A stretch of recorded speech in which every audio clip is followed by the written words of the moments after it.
পুষ্টিগুণ বিবেচনায় আদর্শ খাদ্য দুধ থেকে বিভিন্ন পণ্য তৈরি করা হয়। বহুকাল আগে থেকেই বাংলাদেশের মানুষের খাবারে দুগ্ধজাত পণ্য ঐতিহ্যগতভাবে গুরুত্বপূর্ণ ভূমিকা রাখছে। এসব পণ্য তৈরির সময় অবশিষ্ট বা অপ্রয়োজনীয় হিসেবে ছানার পানি পাওয়া যায়। তবে বিশেষজ্ঞরা বলছেন অবশিষ্ট এই ছানার পানিতে ল্যাকটোজ, অ্যালবুমিন, গ্লোবিউলিন, বিভিন্ন ভিটামিন ও খনিজ পদার্থ সহ বিভিন্ন পুষ্টিকর উপাদান বিদ্যমান থাকে, যা দেহের জন্য অত্যন্ত উপকারী। কিন্তু দেশের বেশিরভাগ দুগ্ধজাত শিল্প কারখানাগুলোতে এই ছানার পানি ফেলে দেওয়া হয়, যা মাটি ও পানি দূষণ সহ পরিবেশের ব্যাপক ক্ষতি করে।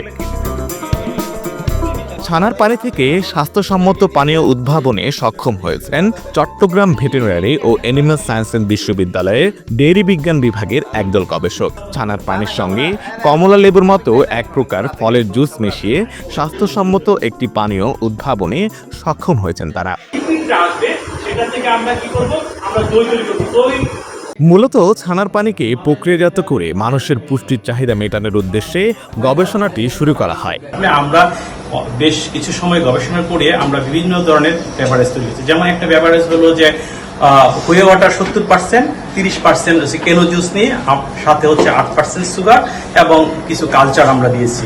কালচার দিয়ে একটা তৈরি করেছি, এটাও বেস্ট পারফরমেন্স পেয়েছে। আরেকটা হলো যেহেতু আমাদের দেশে অনেক সময় কেনো জুসকে এক্সট্রাক্ট করে একটু সময় সাপেক্ষ, অনেক সময় হয়তো বা পাওয়ানো যেতে পারে, এই জন্য আমরা আরেকটা অল্টারনেটিভ দিক করেছি যে 99% নিবে হচ্ছে যে হুয়ে ওয়াটার, 1% নিবে যে ফ্লেভার। ফর এক্সাম্পল যেমন অরেঞ্জ ফ্লেভার আমরা নিয়েছি, এখানে 8% সুগার দিয়েছি এবং যার পরে এটা তৈরি করে দেখা যায় এটাও খুব ভালো। যার ফলে দেখা যাচ্ছে যে এইগুলি যদি তারা হুয়ে বেভারেজ খামারিরা তৈরি করে, একদিক দিয়ে তারা লাভবান হবে যে এখন তা ফেলে দিচ্ছে। 1 লিটার বা 250 ml বোতলও যদি তৈরি করে তারা এখানটা একটা নির্দিষ্ট দামে বিক্রি করলে একদিক দিয়ে হলো তাদের লাভবান হবে, আরেকটা হলো দেশের যে পরিবেশের উপরে যে বিরূপ প্রভাব ছিল সেটা প্রতিরোধ। ছানার পানির বিশেষ এই রেসিপি খামারিদের মুনাফা অর্জনে পথ দেখাচ্ছে। দই বা অন্যান্য আরো কিছু প্রোডাক্ট তৈরি করতাম, দুগ্ধজাত দই তৈরি করতাম, ঘি তৈরি করতাম। আল্লাহর রহমতে গত কিছুদিন আগে আমি স্যারের কাছে একটা ট্রেনিং নিয়েছি। ওটা যেটা আমার জানা ছিল না, সিজ পানি বা আপনার ছানা পানিটা যে কাজে লাগানো যায়।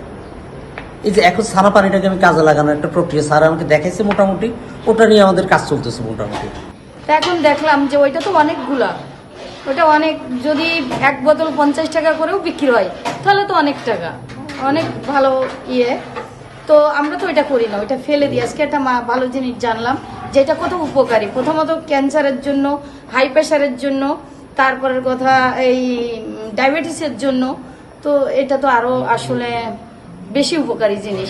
ছানার পানিতে ল্যাক্টোবাসিলাস অ্যাসিডোফিলাস নামক এক ধরনের উপকারী ব্যাকটেরিয়া যোগ করে 37 ডিগ্রি সেলসিয়াস তাপমাত্রায় 5 ঘন্টা গাজন ঘটানো হয়। গবেষণায় 70% ছানার পানির সঙ্গে 30% কিনো জুসের মিশ্রণটি সবচেয়ে বেশি গ্রহণযোগ্যতা পেয়েছে। আশিক আরেফিন, প্রতিদিনের বাংলাদেশ, চট্টগ্রাম।